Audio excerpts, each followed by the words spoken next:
Ladies and gentlemen, I have written yet another of my songs, I've transcribed it, and now I have the musical structure set on paper. This will allow me to arrange it for string quartets, piano, etc.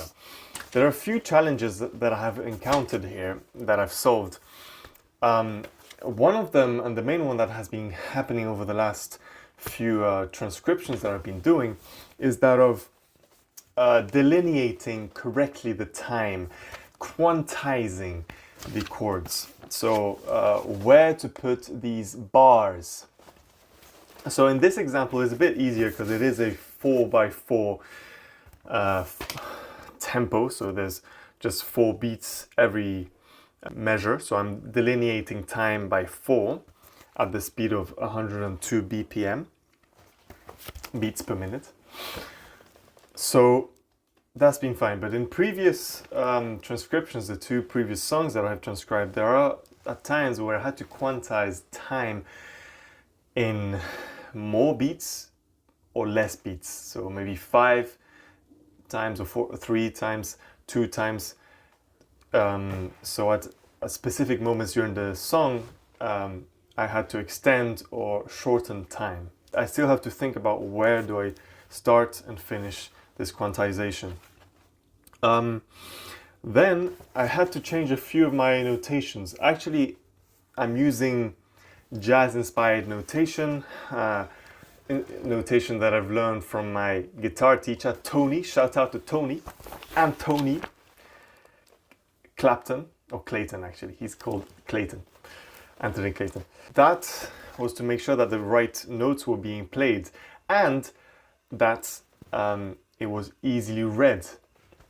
So I'm writing these down to be working with my dad, who's a music teacher. He'll be arranging with me for the other instruments.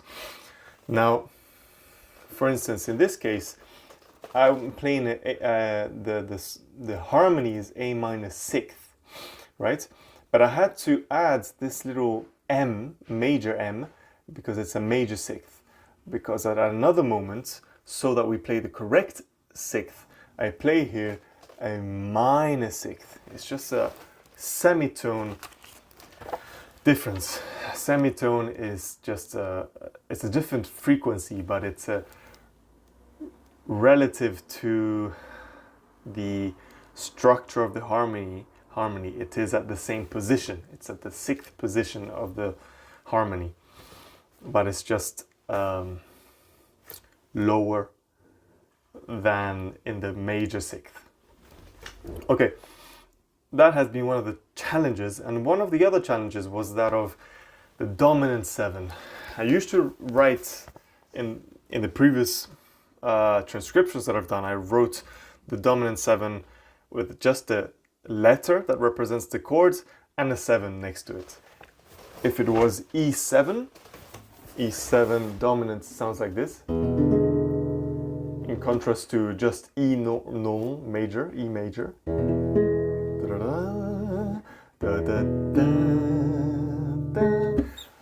Dominant, that's the dominant chord, and I would just write E7.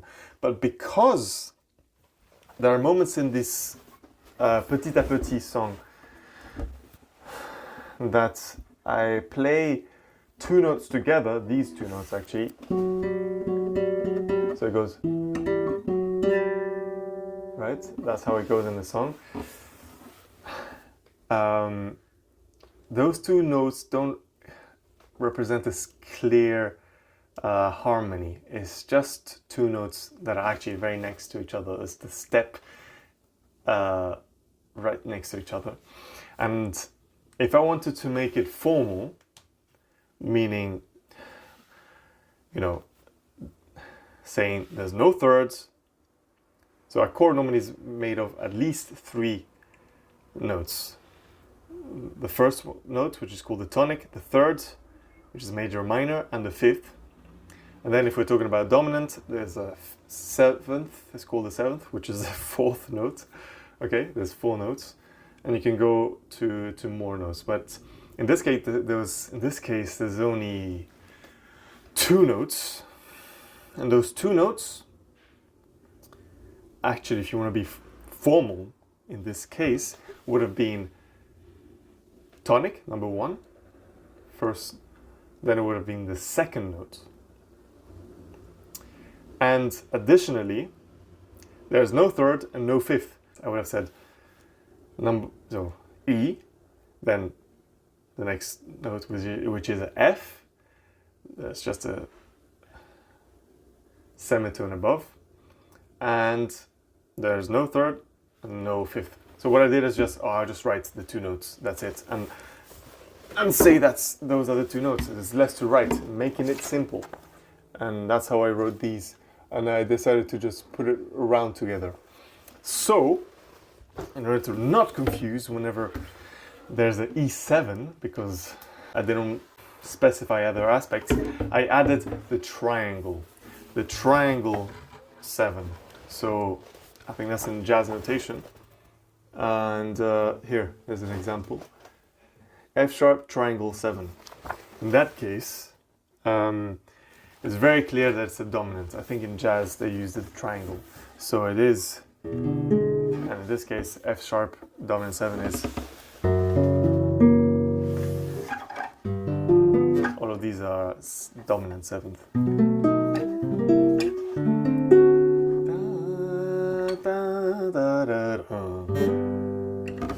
You know, it makes you want to resolve in that way. Okay, so those have been the challenges, and now I've got it all sorted out.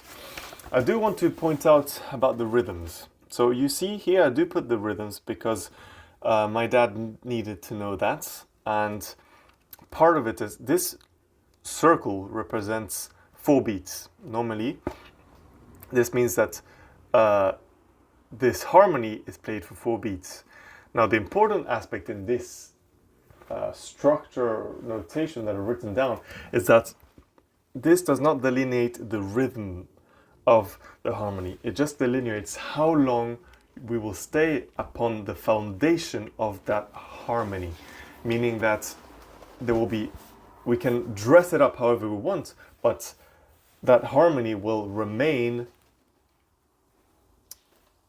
playing during that period of time of 4 beats when it's a circle. So if I would have played it, I'm just gonna play you the A section. This is the A section.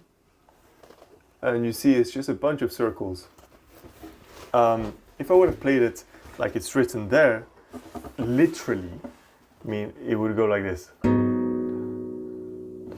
2, 3, 4, etc. But the way I play it, it's like this. Ba, ba, ba, ba, ba, ba, ba, ba, ba, ba. You see, there's many, the rhythm is different to what is being written there. But I do stay in that harmony for the circle period. But the rhythm, if I would be transcribing exactly the guitar rhythm, it would be ba ba ba ba ba ba ba ba ba ba ba ba ba ba ba ba ba ba ba. You know? So I don't need to transcribe that. I'm remembering it.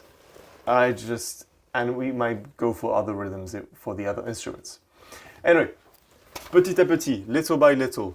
It is French for little by little. The bird builds his nest. That's a saying, but what I'm singing is little by little, I grow like a seedling and a plant. Petit à petit, je pousse comme une tige. Okay, thank you for listening on the journey of recording the Bossa Nueva del Amor album. Speak to you soon.